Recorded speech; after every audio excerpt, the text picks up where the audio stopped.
messing about yesterday. Yeah, he's been messing about again today. Yep. It says it does say that we are live. So I want to thank you very much, Dave, for taking the time to have a chat about bikes and about your awesome little cafe, the Monkey Pot. I love the place. Yeah. So shall we talk bikes first, where that all started? Before we dive into the cafe. But it was funny how it all sort of came about. Me and Joe were looking for something to do that would fit in around kids, and the calf at the Salt and Pepper Market came about, and we were like, well, yeah, let's give that a go, sort of thing. Neither of us ever run a calf before, or done it like that before. Sort of jumped in, and yeah, really enjoyed those sort of early days of getting it going. But it weren't the right place for us. It just didn't fit who we are. So we came away from that place, and this place came up for lease, and there we are. Literally just over 12 months later, when we first moved in there, it was just a port cabin.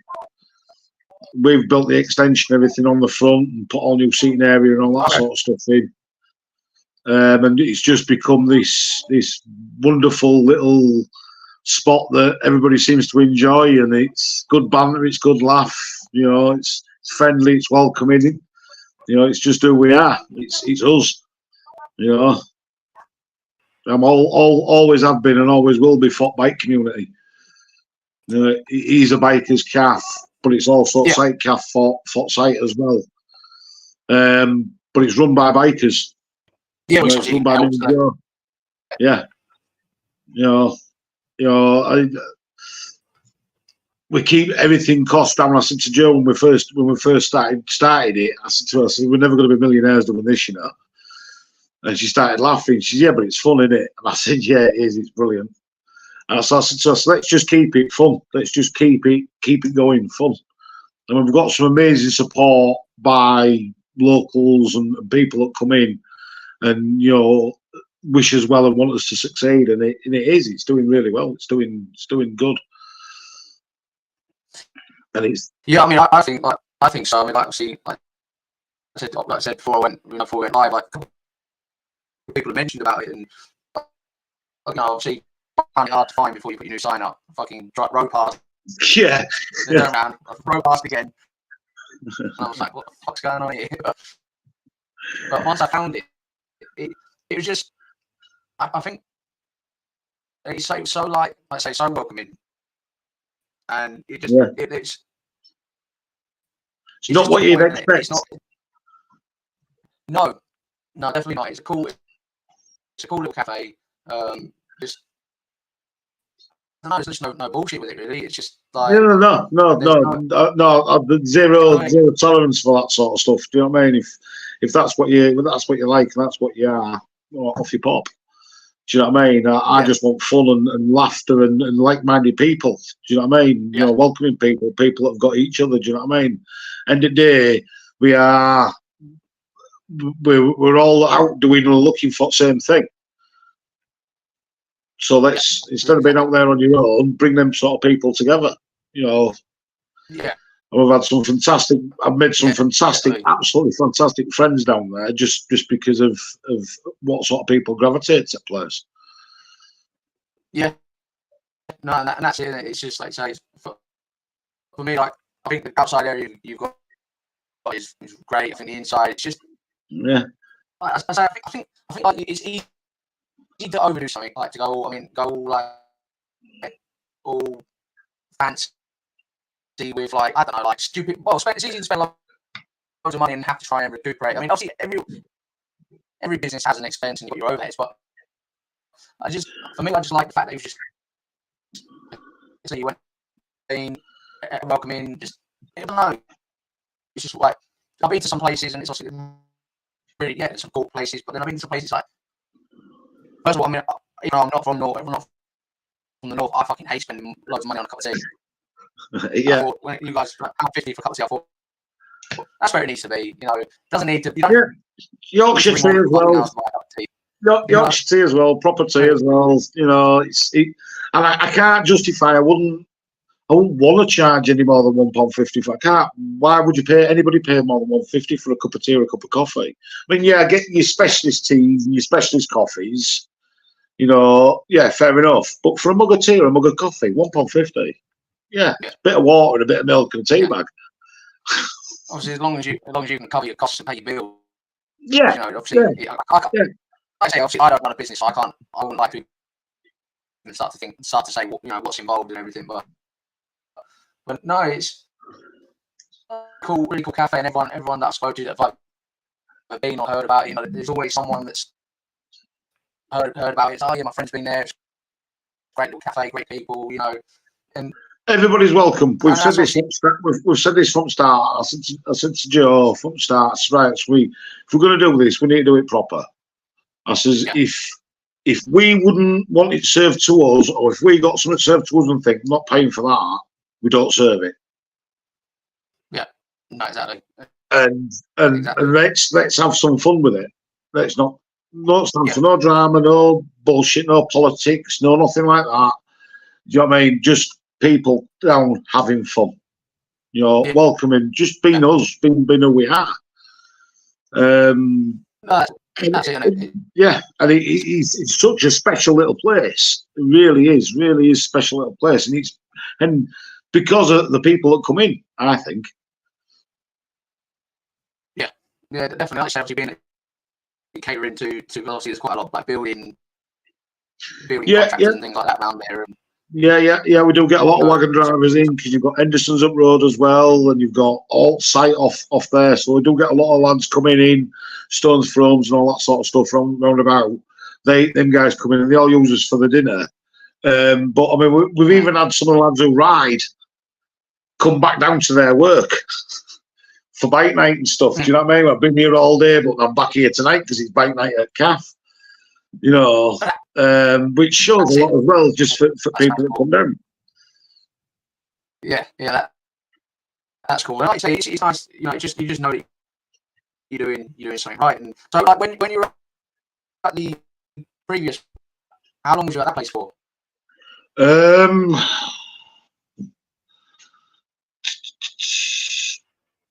About 8 months. Was that, and then a lot bigger? I've never been over to that one. It was in a market hall, and it just didn't suit us because we needed to fit it in around family. And then I had some health issues. I've found out condition sarcoidosis, which is an autoimmune disease. And I'm a mechanic by trade, welder by trade. It's what I do. You know, I love. Built a few bikes, modified a few cars, and you know, it's what I do. I loved it, but I just physically can't do it anymore. So it was Joe's idea. Joe always went toward a CAF, and you know, I'm going to support her 100%. You know, and I found myself, I'm really enjoying it now. Really enjoying it. But in the early days, it was hard because of my health. You know, I was only helping out where I could, sort of thing. But it was Joe's vision, it was Joe's sort of brainchild, and I've just gone, yeah, I'll help you. And it was just it just stopped fitting in around CAF, and then I got really ill sort of around November time, so we decided just to pull the plug on it there and then the following April the place where we're at now came up, and I was sort of feeling back to some sort of normality again and dealing with sarcoidosis. And then, it just 3rd of April we opened, and we've just not looked back really. And it's just. Correct. I mean, it's definitely. So have you got your health things? Are they started? Have you got them under control now? Like you on the right? Yeah. Upmend. Everything's looking good on that sort of side of things now. I've had an operation to remove some lymph nodes in my neck, and they've got me on all sorts of different stuff, and I've got to go for treatment plan and all that sort of stuff. So yeah, everything's looking good. Everything's looking positive on that sort of side of things. Yeah, which is brilliant. Which is obviously, like I say, sometimes work isn't always. Sometimes like you know, other things and a bit more money isn't always the right thing, is it? You know. Yeah, yeah. The I have to just try and sort of keep going, keep. You know, I love doing what we're doing. I love working with Joe. You know, what I mean, some people will say to us, "How do you work and live together?" And I say, "Because I'm mad and she's insane." Do you know what I mean? It's just we just work really well together. You know, it's just you know, it's fun. It's fun, and I love fun. Yeah. You know, random nonsense all the time. She'll turn up with just random nonsense ideas all the time. And it's always to do with Kath. It's always stuff. She's always tick tick tick with stuff she wants to do with Kath. You know, but it really is a great little place. Do you know what I mean? I think it's me. The reason I'm not over it all the time is just because I'm either working or recently I've been having problems with the bike, and I think that's just been causing me issues and whatnot. And yeah, it's always you know what I mean? It's I've just done the same thing with my bike. I've just done the same thing with my bike. Joe had a bike accident last year. She came off a 636, bent frame and forks, and it was beyond salvage. So we replaced it this year with a CBR FORR. It's Ivy's colour. It's a luminous green. And we've been out playing. We were out playing and I blew water pump out of my bike, sort of playing with her. And she was telling me about it. Yeah. She also didn't like the fact you didn't like the fact that you couldn't keep up. No, I couldn't keep up with her. She could not keep up with her. It was in a straight line. I'll give her that. It was in a straight line. Been on twisties and she wouldn't have been able to catch me. But yeah, in a straight line, man, she was gone. She was dotted distance. When she was gone. And when I caught her up, I could see it smile inside her helmet. Yes, I beat him. Yes, I beat him. Yes, I beat him. Calm down. Well, it was my fault that she got into bikes, to be fair. She wanted to do a bike test and she was going to do a CBT. And I was like, no, if you're going to do it right, do it all. And she was like, no, just do it. I was like, no, do it all. I said, if you don't use it all, don't matter, you've got it. I said, go do your bike test. And I bought that 636 that she started off with for myself as a track bike. It had all extra goodies on it. And she rung me up. She said, I passed. I was like, well, I've lost that bike then, haven't I? So that became her first bike. But yeah, I've been riding. Well, my brother put me on a bike at 5, and I don't think I've ever got off one. Right. So that's where it started for you, with your brother then? Oh God, yeah, my brother, yeah, and then my uncle, he used to race. He was still riding up till his 82nd birthday. Wow. Yeah, he bought himself a Sportster. Really? Yeah, bought himself a Sportster. He was riding around on that. Yeah. Oh, good man. Yeah, so if I could be like that at his age, God, yeah, that'd be heaven, be dreaming. Yeah. I mean, that's some going. I think I saw something online. There was a guy like 92 still riding his 350 or something. Yeah. I think I saw something. I don't think it was in the UK though. I think it was something like Norway or something like that. Yeah.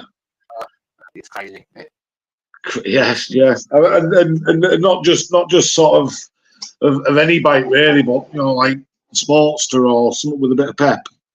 Yeah. You know, and he weren't riding it slow. You know, ex-racer. You can take the man off the racetrack, but you can't take the racetrack out of the man. You know.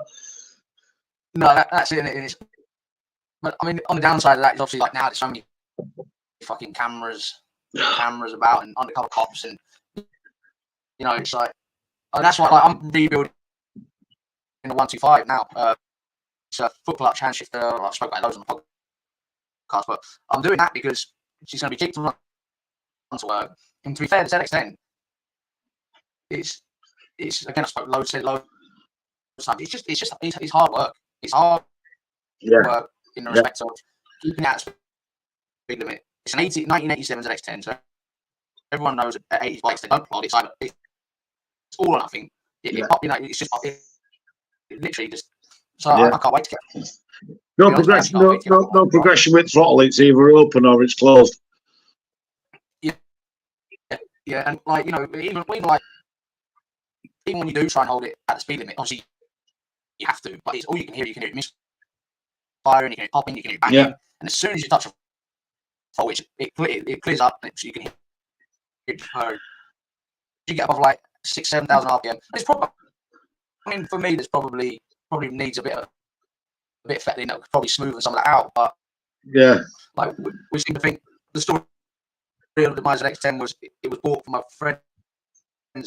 friend's stepson bought it to learn how to drag race, and it's sort of like being at Santa Pod, being at Melbourne, being at Straight Line, Elvington, and it turned a few heads in this amateur category because it's a quick bike. It gets down and goes. For an old bird, it does get and go. But the thing is, putting out on the road, it's just a nightmare. But that's what I like them. I like them underestimated. You won't look twice at bikes, and then you get up onto the road with them, and you think, "What the friggin' hell's in that?"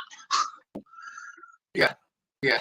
Oh. I mean, but I think the downside of that is obviously, I don't know about you, but like I got straight through can, like short and stubbies. There's not on it link from it linking up to the end can.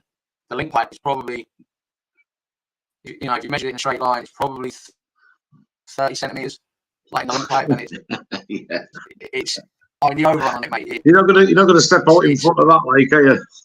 I think to be fair, I think when I first turned up, I think your missus was on a video call with you, and she showed there's that red X10 with all crinkled paint job on it. I think you did see, if you saw it, I think. Said she was talking. Yeah. I think. Yeah, I did. Yeah. Like first so it's a cool bike. I've actually got it for sale, and surprised no one's actually made an inquiry about it. I'm a bit like, because it's not a bad bike. It's had a lot of work done to it, and I suppose it's grown really. Boys and toys, I love it. I love how everybody makes their own bike. Puts their stamp on it, whether it was stickers or performance parts or tail tidies or whatever it is. Everybody, but nobody ever does that really to a car. They just sort of, and that's what I love. One of the things I love about bikes. It's one thing I love about bikes. You never get two exactly identical terms. There's some difference with them somewhere. No. It's I know it's like with you, like you guys, you're more into your, well, it appears to be like more into like your line fours, these type stuff. You're not really a cruiser fan, or? No, God, I'll ride out. My favourite minute I've just sold a VZ 800 Marauder that was riding around last year, and I love that bike. 90 mile an hour was fast enough for me on that. Anything more than that was terrifying to ride. But it was loud, it was obnoxious, it was chromed, it was black. Do you know what I mean? It was great race, real head turner for a little 800. But I've got a J6R Thou K1, and I've rebuilt engine front sump up on that. Low compression pistons, injectors, cams, followers. Head's been polished and ported, the lot. I want to put a turbo on that this year. And I've that as my little. Hence why you've obviously checked. Hence why you. And I've that as my little sleeper. But I've also got a Z750 that's. I love. It's really chuckable. It's a mint little bike. You can have a lot of fun on that. Yeah. Do you know what I mean? It's a great little nippy little bike. Do you know what I mean? And it's got some pep as well for a 750. Like it's good. So yeah, I'll ride out. I'll ride anything, mate. As long as it puts a smile on my face, don't care.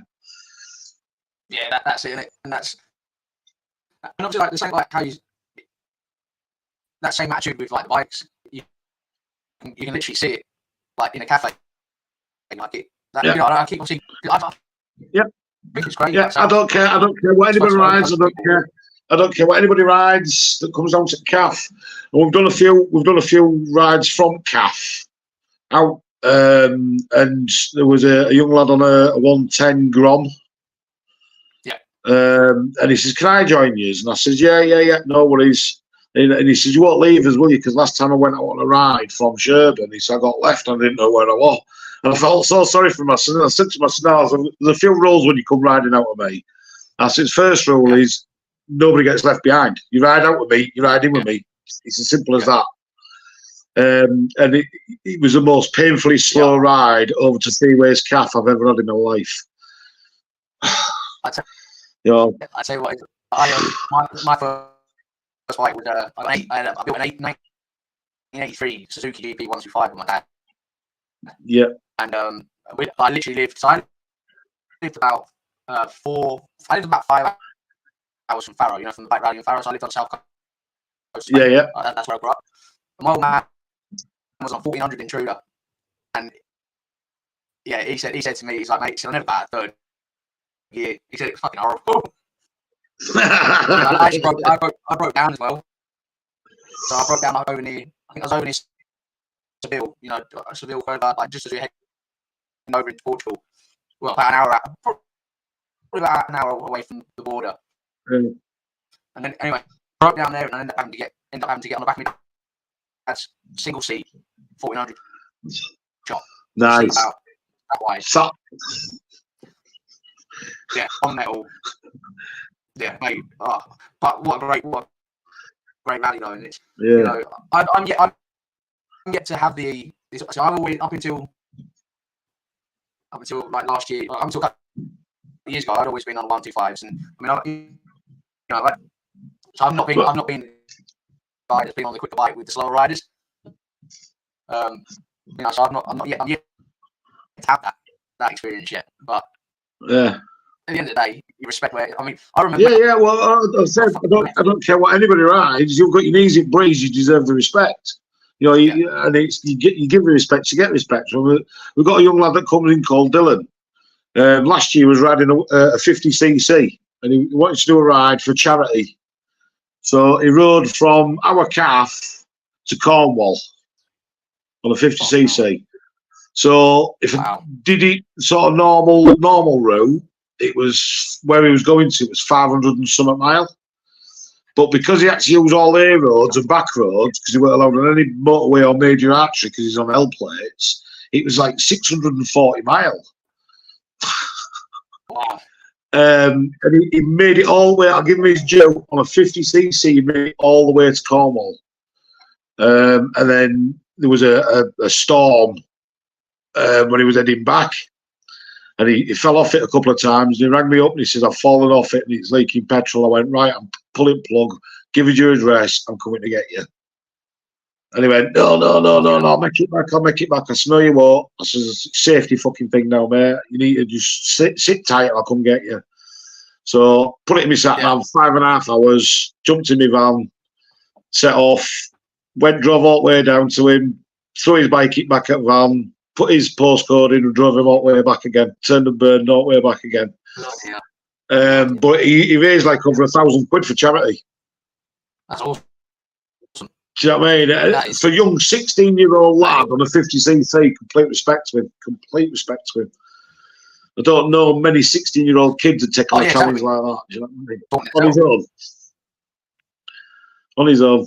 Yeah, that would be scary, wouldn't it? You know, like all them big, like at the end of the day, obviously he's not. I mean, what would he be cruising at? 45? No, his top speed, because he had I gave him a dry bag for his stuff to put his stuff in, and a few bits and bobs on his top box. So top speed of the bike was like 32 mile an hour. But because of all the extra weight on it, the top speed had dropped down to 28 mile an hour. Wow. So I mean, it took him I think it was nearly 2 days to get to that. But there was you know what it's like in Cornwall in hills. There was some hills he was having to push the bike up because he didn't have enough power to drag him and the bike up the hill. Wow. Yeah. He made it all the way there. Didn't quit. Didn't give in. You know, I think it took him 2 days to get to Birmingham. What an experience, you know.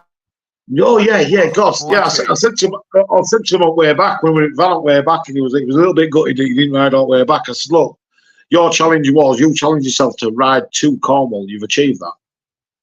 Yeah. I said, there's no, And and you've not thrown towel in. It's just because of weather and your bike's broke now. I said that you were on your way back there. I said, so don't beat yourself up too hard. I said, you've done what I don't know any other biker that's done at your age.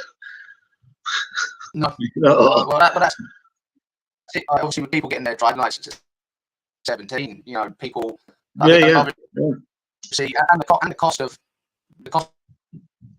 getting over 50 on the road at 16. Yeah. Now, I can't. Most 16-year-olds don't really interest. Most of them are really bothered up. Yeah. Just think, why am I going to go spend part of £2,000 on buying a 50, getting it insured, doing my CBT? Half a year it rains. I say I don't want to fucking ride in the rain. Yeah. Or snow or ice or I don't like that. Yeah. I mean, when I were a kid, all my mates around in local neighbourhoods, we all got mopeds virtually at the same time. And out of all them kids that had mopeds, 10 of us that had mopeds, and there's maybe only 3 of us that have got bikes now. So a lot of them just went straight into cars, forgot motorbikes completely.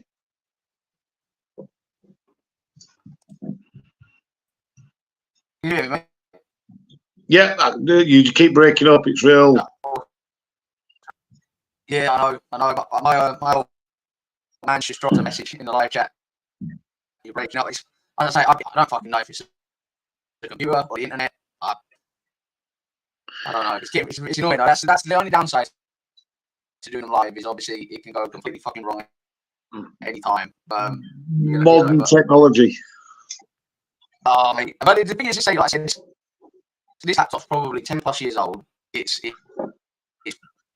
way, every time I go on Google, it's literally lets me know, like, look, mate, this ain't gonna update. It's like get a fucking new one. Yeah, just bite bullet. Bite bullet. My son on these games. I'll have to shout at kids to get off the old Xbox. Get off the Xbox. Dial up. It sounds like you got a real mad stutter. I've got a bit. One of them. Yeah, I've got a little bit one of them. Not too bad though. Fucking yeah. Yeah, but the calf. It's just because I'm so into bikes. The calf is just. It's like home on a Tuesday night, Saturday mornings, Tuesday nights. It's just like home. It's like, wow, look how all everybody out enjoying sunshine. It's really good to see. Really good to see. Do you know what I mean? And see, like they're seeing a lot of young ones come to CAF now, and they've said, we've been here, we've been there, we've been to the place, but this always we're always welcoming. And I'm like, yeah, always. Don't care. Like I said, don't care what you ride, as long as you ride. I think it's kind of like there are some great cafes out there that they've obviously got fucking shit, and it's all brand new and it's all like wow. You go in there and there's some great bits of motorbikes and engines on display and things like that, and it's like incredible, and that's them.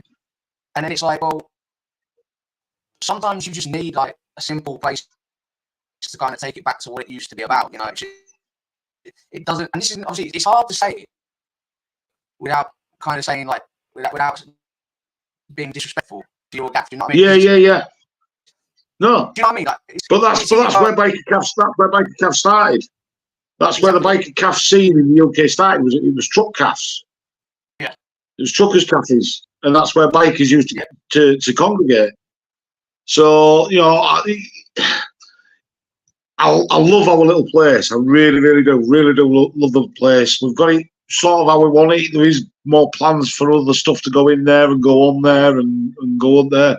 But we'd rather concentrate on the service and the quality of food and the quality of stuff that we're putting out, rather than having an engine displayed or a bike displayed or you know, fancy this, fancy that, fancy t'other. No, it's a mug of tea, it's a mug of coffee, it's properly fresh cooked there in front of your food.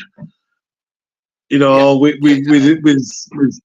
with proper sausages and proper burgers. Do you know what I mean? None of this cheap stuff. I mean, we spend as much as we can on decent quality products. Like I say, if we wouldn't eat it, we were like it getting served to us, we won't sell it. Mm, mm. Yeah, that's it. So it's just there's no bullshit. It's just and I think Yeah, I think that like the world of like I've said this loads like in the custom world and any custom culture, bikes, cafes, everything.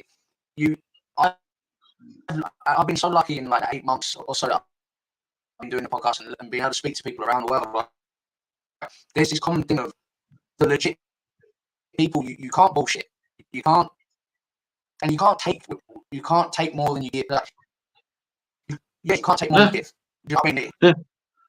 Like No, it no. really is. It really is. It's that. And there's so many when I do because I am that sort of person that likes to talk to people. I like to get to know people and talk to them. And I've always said this: you never sat on your own at my cafe for long. Because either me or Joe's going to come and chatting to you, or somebody else is going to come and chat to you. Do you know what I mean? And it'd be the most randomest things. And I love that sort of that connection with people that you get. I hate that people just sort of, I want your money, there you go, off you pop.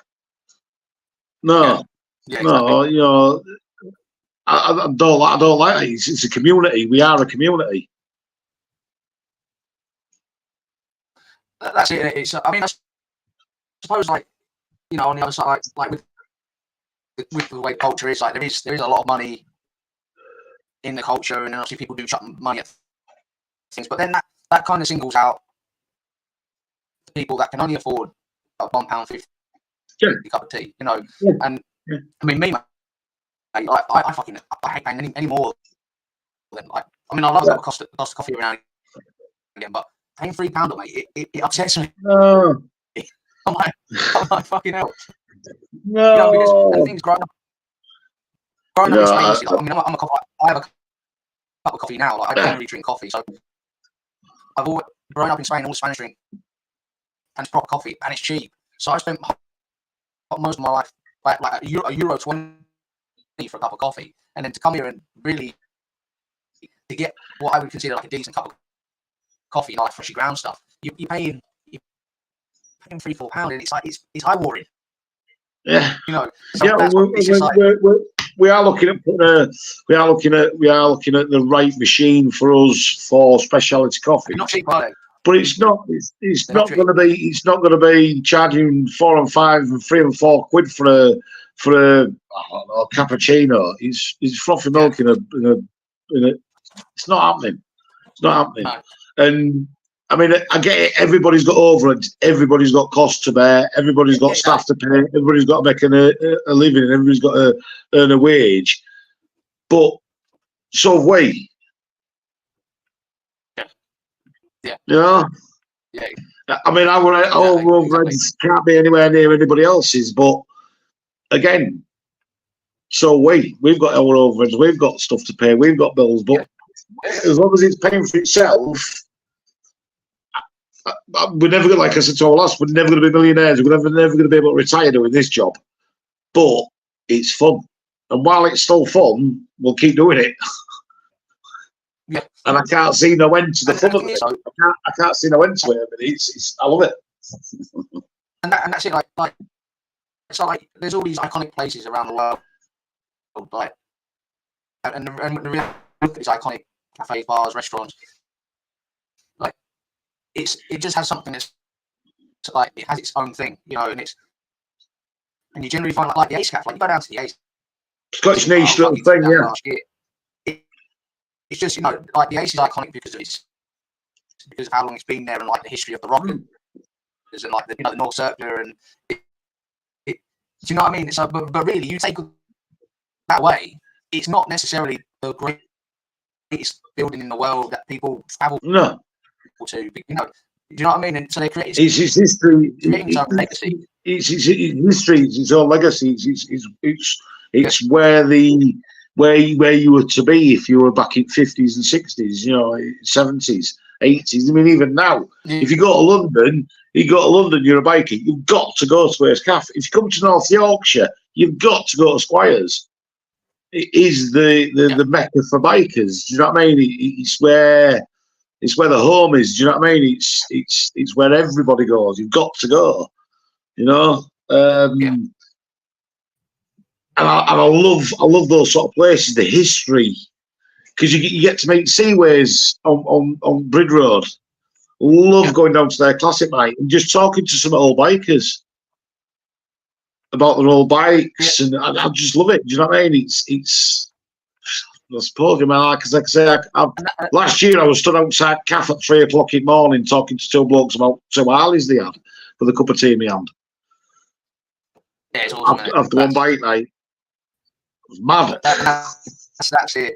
That's what it's all. That's what it's all about. Like for me, like when I started, when I started doing podcasts, you know, it was just, I just felt that there was a gap. There was a gap for, like, I set up 666 Customs with the idea of I just want to cut up my shit and like document it. Like I'm certainly no fabricator. You know, there's not one reason my content says how to, because it isn't how to. It's watch me fuck up and try and make it right. That's literally, you know, and that's what it's all about. I just felt with the podcast, I just felt that because everyone loves the knuckleheads and the panheads and the 30 grand engine, you know, like these big builds, and we all love them. But at the end of the day, not everyone has that budget, you know.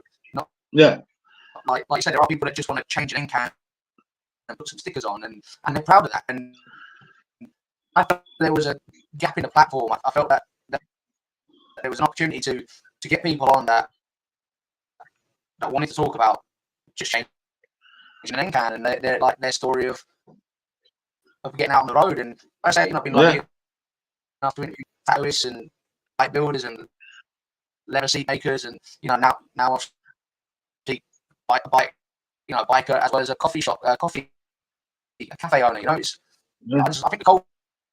At the end of the day, the culture's awesome. I can see the passion.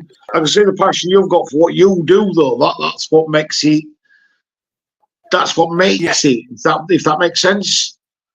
Yeah, I can see the passion you've got for it. It's the same with us with CAF. We've got passion in what we do. We love what we do. It's the same with you. You love what you do.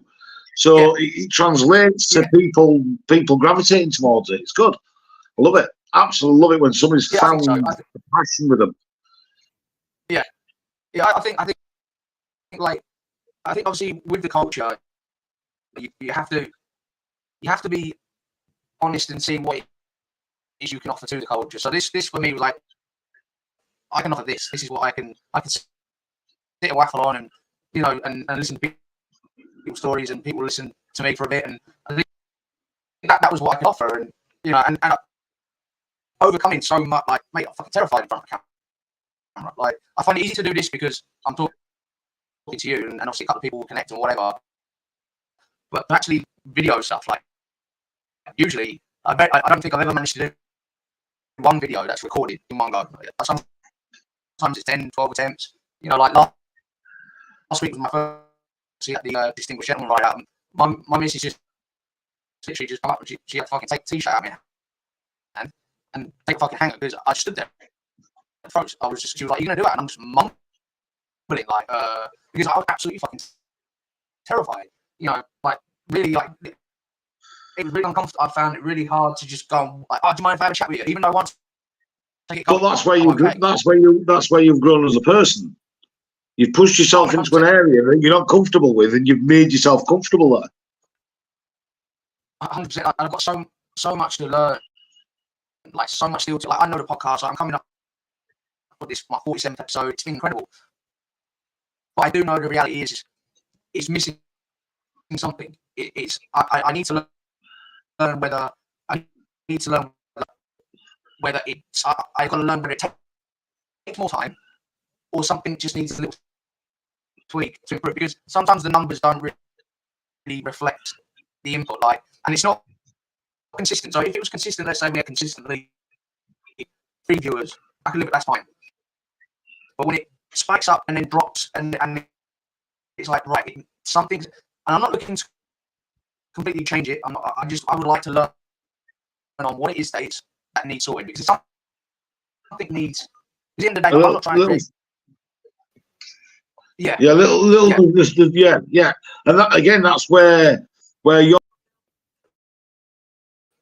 you're moving forward with it, because you're understanding that there is something missing, and you're trying to sort out what it is. It's same with us with CAF. Yeah.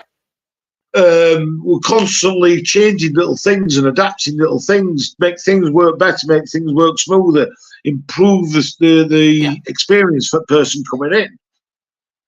You know, without losing what it stands for, without losing that, you know, and that's what's hard, because obviously, like, I mean, like, you know, I speak, so I fucking love that cafe, but if you said something like great cafe, go check it out. Like, people wouldn't think it's a converted container, you know, like a ball cabin, like, but that, look past that. Do you know what I mean? Like, that's what's so fucking cool about it. It's like I think with the way the world's going, because there's so much bullshit in the world, and there's so much fucking shit getting glamorized, and, like, you know, like, I'm old school in the biking world, in respect of, like, for me, like, with the tattoo culture, you know, I've been lucky enough to dip my toe into the scene, and I worked in the studio for a year, and, like, but what appealed me to the tattoo world was that old school rock and roll, rebellious, middle finger to society. You know, and that's what I loved about it. And obviously, you know, like, you ask any bike builder or anyone that owns a bike shop, what do you want to do? Well, I want to build bikes every day. But the ugly truth is that, you know, that they have to entertain the servicing, the you know, the rich guy that has no idea, the guy that goes and buys a Harley and spends, you know, more than what in a year on the right helmet, on the glove, you know, and all the branded stuff. But they know they have to entertain that side, because that side also adds to the pot. You know, it's, do you know what I mean? It's, you know, and it's the same with, I suppose, I don't really know where I'm really heading with that, but it's I think it's hard to find the right balance in it, you know, like. Yeah, it is hard. I mean, if it don't fit in my pockets when I ride, I don't need it. Simple as that. A few years ago, I had enough one morning, and got up one Tuesday morning, jumped on my bike, rode it down to Portsmouth, got a ferry from Portsmouth, and rode it over to Le Havre, and then rode around Europe for 3.5 months. Didn't tell anybody where I was going or out, just buggered off. And I came back, and I was like, right, head's clear now. I can get on with doing what I need to do. And I think that's one of the essence of being a biker. It's freedom. It's you know, chance to unwind. It's everything else. You know, and all us old biker heads, if I can call myself that now, can do is teach the younger generation, the next generation up, how to be an old biker. You know, keep them enthused, because they are the next bikers, the next generation of bikers, and it is brilliant to see so many young ones that are involved in it, but involved in it in the right way. They're not little scroty twats that are out nicking motorbikes. They're actually learning what it's about, the history and the heritage of it, and they're respectful of it. It's great. I love it. And no, 100%. I mean, that's it. 100%. You know, and the thing is like, you get someone into bikes, like, you probably get them into the culture. Like, like, they're never going to have money to really fuck their life up. Yeah. We've got 3 girls, and they're all into bikes. And I said to Jo, we don't have to worry about them getting involved in anything stupid. So she says, why? I says, because they won't have money for anything. She says, well, why not? I said, because they're into bikes. They're into bikes. It's as simple as that, man. I said, they're never going to have money for our else. No, that's it. Like, I think that's what I think's like hard with the scene, because it's like, to me, it, like, build, like, so for example, my 125, like, mate, I built a exhaust out of the bed frame, like, literally, and I mean, anyone, so it's sounds appalling. It sounds fucking appalling, right? But the truth is, like, when I used to ride that before, I'm currently redoing it now. When I used to ride that thing, I'd pull up on it, park it up. People would take pictures, and it's like, fuck me, like, if I can build that out of nothing, not knowing what the fuck I'm doing, imagine what I could do if I knew what I was doing with the right materials. And do you know what I mean? It's like anyone can build a bike on a credit card. Like it's, I think it's obviously I could sit here and chat, absolute slag off the other side of the culture, but the truth is we do need that side. I don't agree with it. I don't necessarily agree with you buying your way into it. I don't.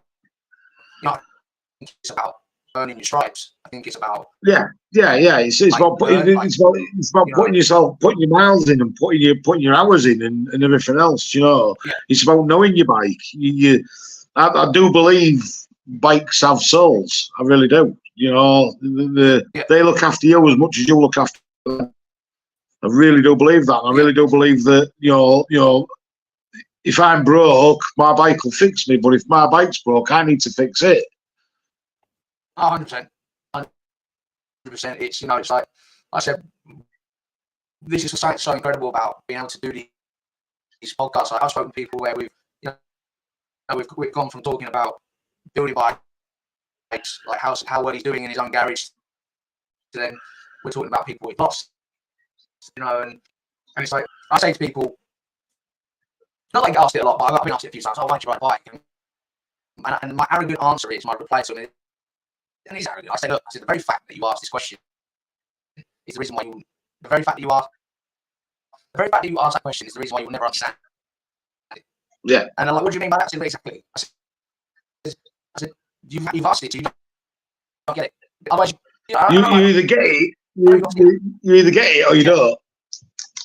Yeah. I do feel sorry for those that don't get it. Yeah. Because you can never teach them it. You can never teach them it. No. I mean, I don't ride, like, this year I've probably ridden more than I ever have done. And even then, like, every single day. I mean I've done, like, you know, Wheaton to Brid for the race, 2 days in the trot, you know, like, that racks up, what, I don't know, about 150 miles. And, you know, I've done quite a bit of miles this year. Nowhere to hear me claiming to travel around the fucking country, you know. Like, I can go 3-4 weeks without touch bike. You know, it's just one of them things. It's, you know, but I get out. I'll ride in all sorts of weathers. I did a charity ride in January to Brid. It weren't a charity ride. It was a funeral escort to Brid. And by the time I got to Seaways Cafe, it was snowing. I rode from top of Garraby Hill. I rode from top of Garraby Hill to Seaways Cafe, my feet down, because it was that bad. But there was no way I was going to give up on another biker.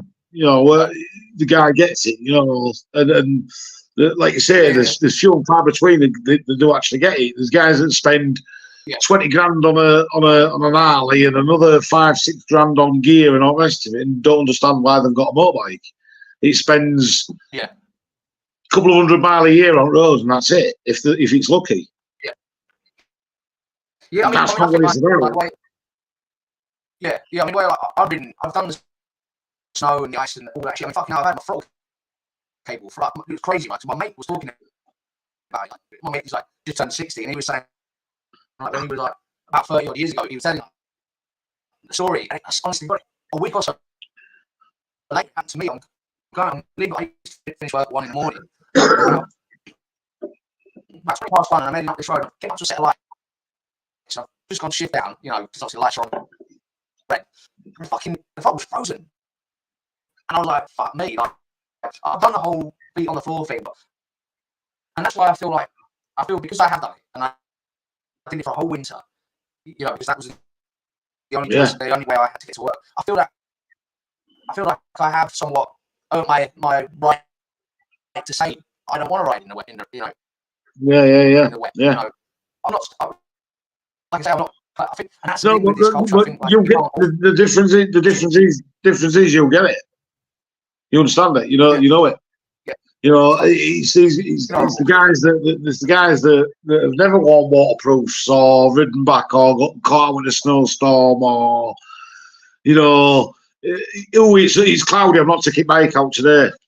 Why? Just sell it and go buy a car. Yeah. You know. Yeah, that's it. I mean, I'm full on. My missus says to me sometimes, I'm a fucking hypocrite. Like, because I'll say, you know, I've got a bike, and she's like, well, why aren't you riding it? I'm like, well, it's weather shit. And she's like, but you say you wanted a bike, and I'm like, yeah, but I need a bike. You know, I have to have a bike. You know, But you've served your time. You've served your time. You've done this. You've done that. It's your option now, not to. Do you know what I mean? I mean, we get a few that come down to CAF, and like you say, I give them as much respect as anybody else, as much time as anybody else. But you tell by talking to me, in the passionate, in the you don't feel it inside. You know what I mean? It's just, I'm going to CAF. I'm going to take the bike. You know, exactly. It's one of them, isn't it? It's one of them. But I'm talking to them if they're happy. If they're happy and they're enjoying doing it, you'll fully bounce. But do more of it. Is what I'm going to say to them. Yeah. No, definitely. Like I say, definitely. If they want to jump on a bike, even though they're not into them, like down to your cafe, keep going. Like keep fucking going. Do you know what I mean? That's yeah. That's what, you know, at the end of the day is. Yeah, I think that there is a gap for everybody in this culture. You know, I think there is, like, say there's the dude that only wants to ride twice a year. Like, I think as long as you're honest about that, as long as you're not pretending to be this all year round, hardcore fucking rebel to society dude, like, I think like that's really how I believe I've been able to sit down and talk to people in the custom world that like done quite well. You know, like I've had like Big Truth that owns Chopperhead on. You know, like he's a big hitter in the custom world in America. And you know, I've had Pat from there. It's their customs. You know, Pat Patterson, like some big custom builders, and you know, and I've often wondered, like, why do they sit and talk? Why would they sit and waffle on? And because I'm not great at hosting a fucking podcast, mate. I got a head that looks like a fucking bouncing dog. You know, like a fucking nodding dog. You know, I'm scatty as fuck with it. You know, but I think what it is I just keep it real. Like, you know, I think I keep it real. I don't claim to be something I'm not. I'll chat shit, but I don't bullshit. Do you know what I mean? That's exactly the same. Shit that makes no sense. I'm exactly the same. I'll sit and chat shit all fucking night long, mate, but there's no bullshit here. Yeah. You'll not get any bullshit. Exactly. No. A lot of sarcasm quite often. And a lot of, like I say, I'll sit and chat shit all day about anything that interests me or interests you. You know, as long as you're having a good time, everybody's having a good time. You know, life's hard. It really is hard at the minute for a lot of people. I mean, I've had a few people say to me, I'm so thankful that you kept the bike nights going all over winter, because it's. I know we've come down in car, but it's kept that community sort of night going for me, because without that, I would have been locked in house all week. You know, sat in front of TV. And I'm like, mate, that's how it's always going to be. So it's always going to be. Because not everybody is a drinker and wants to sit in a pub and listen to the same shit. Yeah. You know, like, I don't drink. Like, I haven't had drink all year. You know what I mean? It's you know, it's like I've been to a couple of bike rallies in the I've been to a couple of bike rallies in the UK since I've been back. I've been back in like 14 years now, and I went to one of the rallies, a big rally up, you know, in this region, and it just felt like a beer festival. Like, it was just people walking around with at first I knew one of the blokes upstairs. I got talking to him. I was like, what the fuck are them things around them? And he's looking at me like, what the fuck are you on about? I'm like, what are them tubes? And he's like, they've got beer in them. I'm like, what the fuck? Like, I each their own. Yeah. I told my dad, I was telling my dad about it, Mark, so I got into patch with my dad, right? And I said to my dad, I was like, I've not seen anything like it. And he said, for me, Josh, he said, your first big proper rally was Barrow, you know, and like, and that's like one of the rallies in Europe that people, it's on their bucket list. You know, it's like like 38-degree weather, like main bands headlining, like you know, Iron Maiden have headlined there, Deep Purple, Black Sabbath. Fucked up, fucking long weekend, mashed meat weekend, man. Yeah. Do you know what I mean? And it's not. And the thing is, there, like you're talking full on, like you can go there, and there's full family there. Like there's even though there's a lot of drinking, I think the sun does that to people. You know, I think that. Do you know what I mean? And so going from that type of rally to coming to one in the UK, that wasn't necessarily so much about the MC culture. Yeah. Like, we're not here to go down that road, but you know, do you know what I mean? It was like more like it just felt like a glorified beer. Yeah, more than even feel with everybody around you, rather than the MCs and all that sort of stuff. Yeah. See, like, and I've done a few rallies myself over the years, like as you'd expect. Jojo's never done one. Yeah. So I'm going to try and get her to a rally. She's only been riding 4 years, and with calf and kids, one thing or another, we've just not been able to get her to a rally. And I'm wanting to get her to a rally this year. So you know, if I can think of a way of getting her as a weekend off and get her to a rally, that'd be absolutely ace. That because I think it'd be. She's right into music. She's been to a lot of festivals, a lot of gigs. Yeah. So you say your team, you don't drink either? No, teetotal. So do you think you might find it a bit like, for maybe I often think like where I didn't really find the rally in UK like as fun as I thought it was going to be, because like I said, I don't drink anymore. You know, like I've never been a massive drinker anyway. But I think, do you think it's going to be a bit more tricky for you with you not wanting to drink? No, because I think, you know, my mates all sort of know why I don't drink. So, because and if we're out, and if I do go out and I do have a drink, I'm with people I know I can trust. Does that make sense? Yeah. I mean, I lost my brother. I lost my brother a few years ago to he drank himself to death, basically. 3 or 4 years ago, and that just put me off alcohol totally. Yeah. Really is. I watched a guy sort of my size drop down to a skeleton in the space of 3 months, and I was like, right, I'm done with that. Not doing that anymore. But I mean, but I can take it or leave it. You know, if we're going out, if me and Joe going out, and I'll go, I'll be there. And she'll go, you sure? Well, yeah, I'll be there. I'll drive. And she'll get me she's got me a little cap that I have to wear. she's usually pissed up, sat in back going, get me a kebab.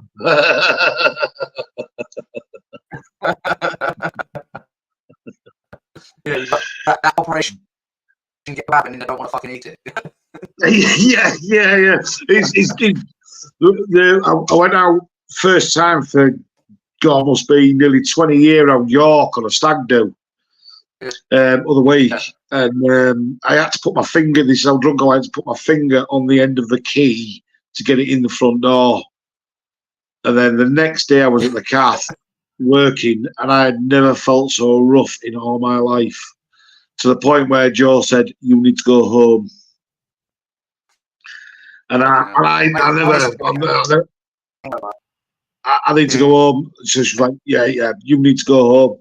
So I got home and I went back to bed, and never drinking again, man. Never drinking again. It's not happening. I'll stick to my teeth.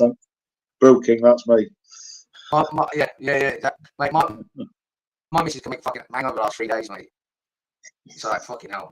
Really? Hanging out your ass. 3 days. Oh, mate, you know. How old are you, Josh? I'm 32, mate. 32.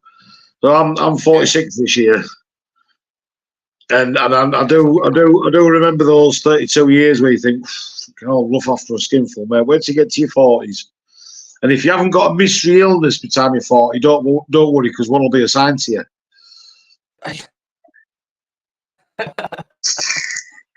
Yeah, that's a fucking thing. Isn't it? So, You'll get to a point where you'll get to a point in your life where you remember when you had a left and a right knee, and now you've only got a good and a bad. our knees. I already got that done when I was 18. Oh well, you're getting there, and you're 8 years ahead of schedule. Then you're getting there, man. Yeah, three operations on my right knee. Yeah, one on my left. Yeah, I've done that bit. I got that done. Yeah. Have you started walking? Have you started walking into the kitchen yet and going, "What did I come in here for?" Yeah, yeah, mate. You read the schedule, man.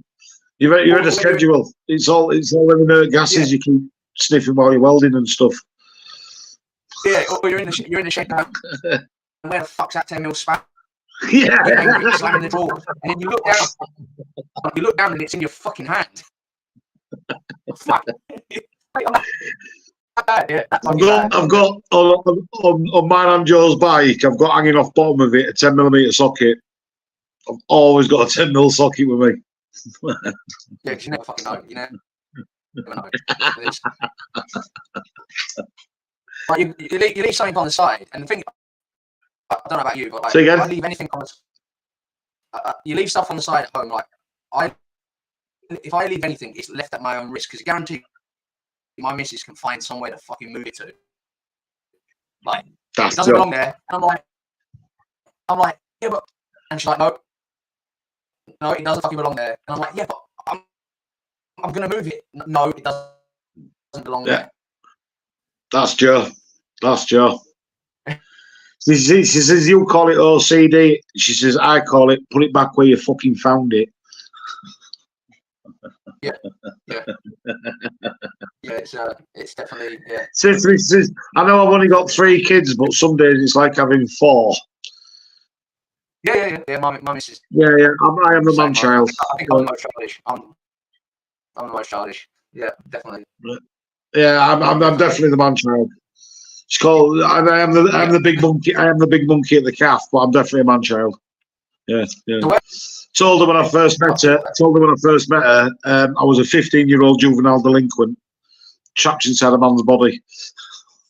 Fucking love it. Love it. Where did the name for the monkey pot come from? Where did the name? Well, we were all sat round. Me, Joe, 3 kids sat around discussing names. What we're going to call this calf. And none of us could decide. So everybody wrote a name down on a hat, put their names in a hat. We drew it out of a hat. And it was 2 little ones. I can't remember which one now had wrote Monkey Pot. And that was it. That's how Monkey Pot sort of came around.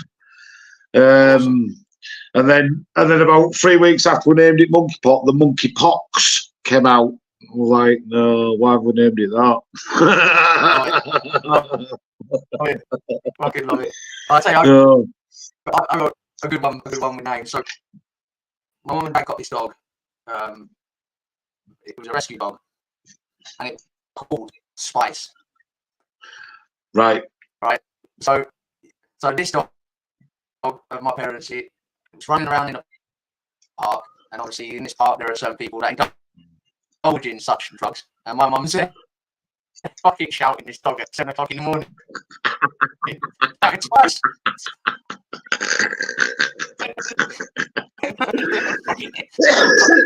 Oh, that's brilliant. That's brilliant. Apparently the story was something like she didn't really understand why people were looking over.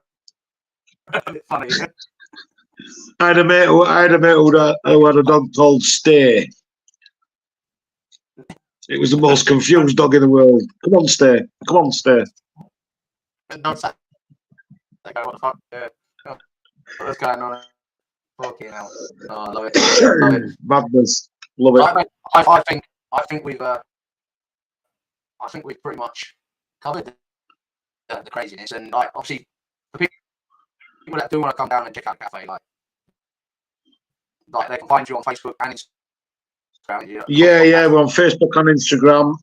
We've also got a TikTok, I do believe. Yeah, apparently so. I am an analog man living in a digital age. Think of me as a ginger SpongeBob. I flippity burger. I make the sandwich. Love it. Like, so you got any upcoming events for people to come down and check out? Yeah. We're showcasing the mag event. Which is happening very shortly. We are also going to organise a ride for the Yorkshire Ambulance.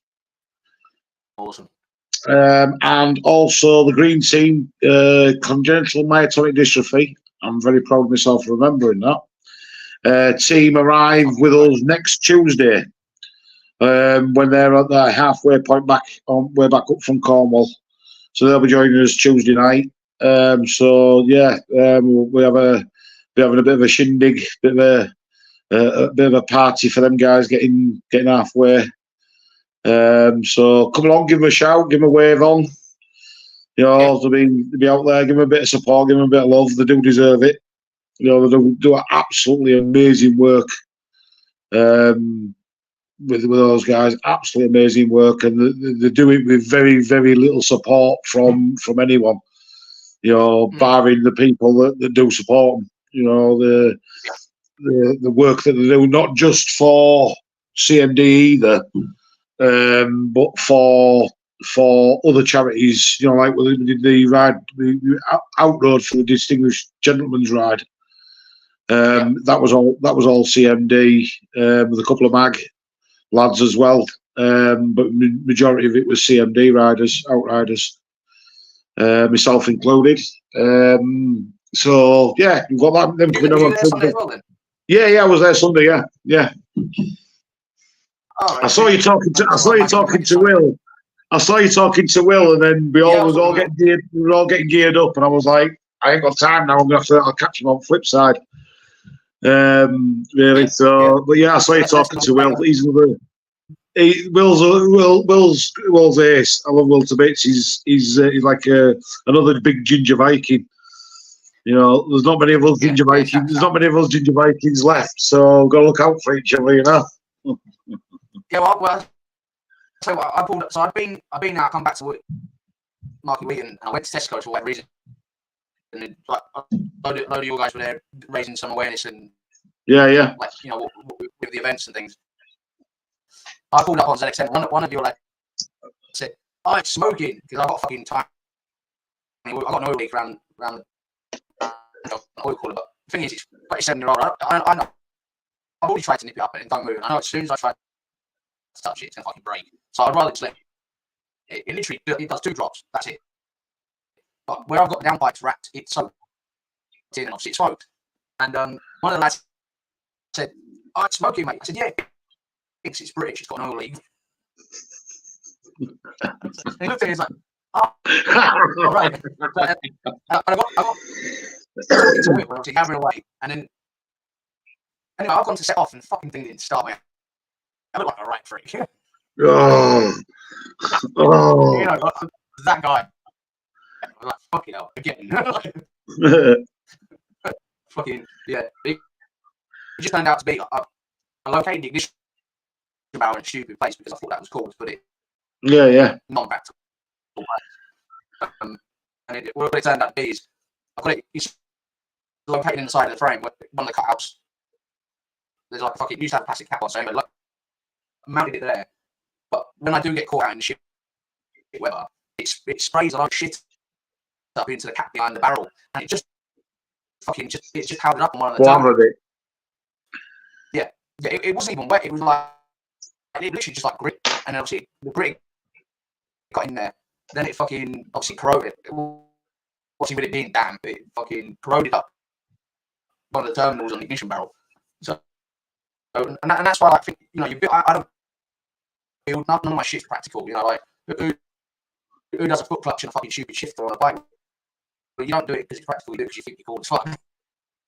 Like, you know, it's But yeah. So anyway, mate, I'm actually not getting. But so obviously, people want to check out, find you on, and I think Google as well. You're on. Yeah. We're on Google as well. Yeah, you have to get yourself down for that Mag Showcase event. That's going to be massive. Is that? Yeah, well, that's the York Mag page, as well as Monkey Pop page on Facebook. But I was talking. I need to. Yeah, that's. I need to see about getting a. I need to see about getting a booth there. You know. Yeah, definitely. Yeah, and you'll be having brews just sort of handed to you. Awesome. That's what it's all. No need to bring a flask. Who do I need to speak to? Your missus did tell me I need to speak to about that. Charlie from Mag. Speak to Charlie from Mag.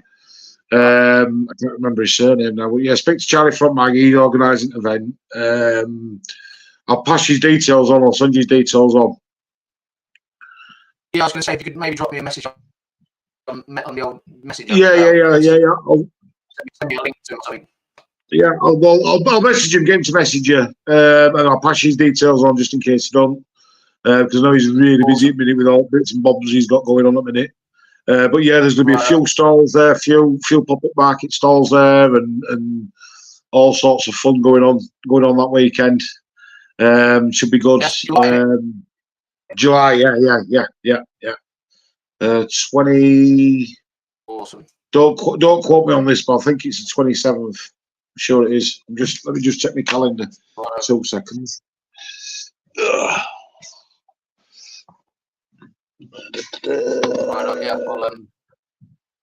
CMD Mark. No, she's not written it down on bloody calendar. I'm sure it's 20. I'm sure it's the weekend. I'm sure it's the weekend of the 27th. Sure it is. Right. Yeah, I'll say if you can send me the links to speak to Charlie, I'll like. Yeah. Be good to have you up there. Be good to have you up there that weekend. Yeah. Definitely. All right then, mate. Well, I think we'll end the stream and say thank you again for. Hey, no problem. My pleasure. Anytime, my friend. I appreciate that. Right. You take it easy. Have fun. Enjoy your evening.